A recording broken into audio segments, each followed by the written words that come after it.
When we are working on a portrait, especially do painting of our friends and family, the people that we know well in life, we're often too much caught up in the details of the portrait, like the eyes, the nose, and also focus too much on the smaller area and forget that compare that small area to the whole portrait drawing. Let's take a look at one of our members' portrait project.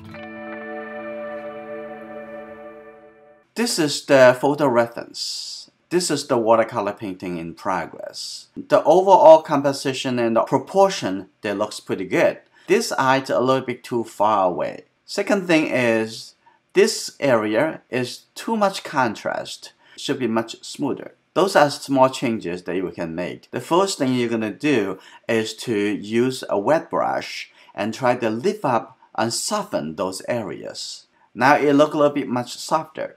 We're gonna taking care of the eye over here. Start making some changes inside. Get the brown color, so this color is very close to the color we want. So okay, at this corner, for example, iris should move in a little bit on this side, like this. And now the eyes reshape much better. Now the eyes look a little bit bigger now. Look at the corner of the mouth. The corner of the mouth should be here. And the corner has a little triangle. Maybe a little bit darker. So I'm going to get a little bit darker color. And here you go. And let's take a look. This corner looks pretty good. Maybe a little bit lower. A little bit lower. That's good. Okay, now the corner of the mouth, it has a little bit lighter, like a little brown colors. I'm going to take this color and the corner over here, to reshape a little bit like this. Okay, now the smiling is back. Okay, like that. Okay, now we're going to add some red color for the upper lip. And this is good. Right here. Connect that from the corner. Right over here. Okay. That looks good. Alright, and on this side, have a little bit shadow. So make it a little bit darker for this color. Like that.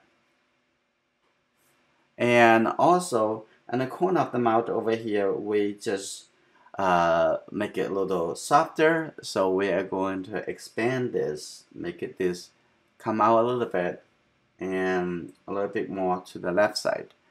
And it should be a little bit darker.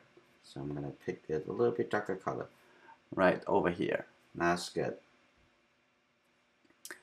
And the lower lip should not be just white. So we need to add a little bit red color there. And the lower lip right here.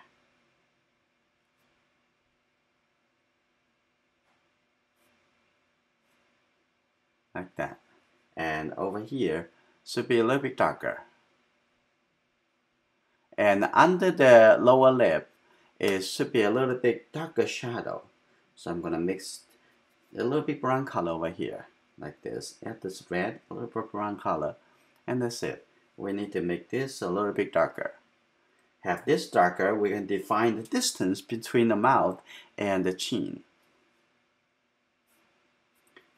And now what we're going to do is just use the water, extend this color, make it a little softer outward, like this.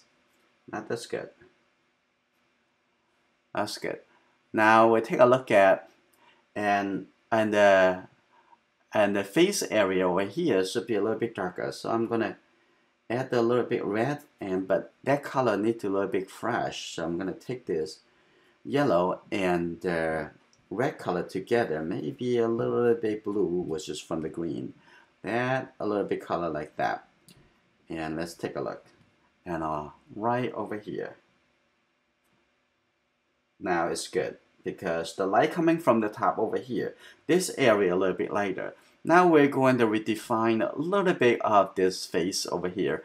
we want to make sure that light and the shadow side over here have a little bit more separation. Like I take a little red color over here, right from this area, the corner right here. Now when I define the separation, light side and a little bit inside the shadow side. So for those small changes for the structure, you don't want to make the changes too sudden, and just give a little bit more water and when you do this kind of glazing. So one area's color is not just for one small area. In order to have the portrait look good, you have to compare with everywhere else with the whole portrait. Let's take a look at before and after. This is before and this is after. If you enjoyed these lessons, please give me a thumbs up and share with your friends. If this is your first time here, please subscribe and turn on notification. I will see you in my next lesson.